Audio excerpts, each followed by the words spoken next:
ថ្លៃត្រូវធ្វើបែបណាមិនបាច់មានចំឡាយ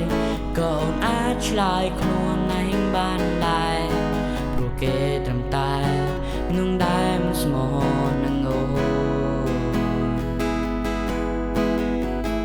ឲ្យបងត្រូវធ្វើបែបណាបើជីវ៉ាមិនតនអស់ងាឡៃបងដឹងចិត្តថ្លៃខ្សែភ្នែកចរណៃអូននៅមានគេចាប់ដៃស្ងួននឹងរួនប្រាប់អូនកុំទៅរកគេឬអូនឃើញហើយមែនទេ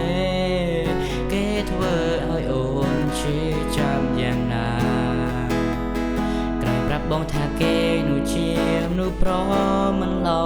មិនគួរយកខ្លួននៅក្បែរ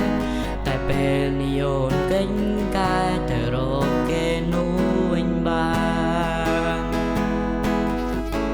មិនបាញ់ប្រាប់ថានឹកបងនឹកតែអូននៅស្នេហ៍គេរឿងដែលមានមេប្រាប់បងនោះជារឿងអ្វីទៅបងមិនយល់ប៉ុននឹងមិនដឹងខ្លួនឬគេធ្វើឲ្យឈឺយ៉ាងណាត្រូវចាំទុកថាគេលែងត្រូវការរូបអូនទៀតហើយចាប់ដៃស្ងួននឹងរួនប្រាប់អូនកុំទៅរកគេឬអូនភ្លេចហើយមែនទេវាធ្វើឲ្យអូនឈឺចាំយ៉ាងណា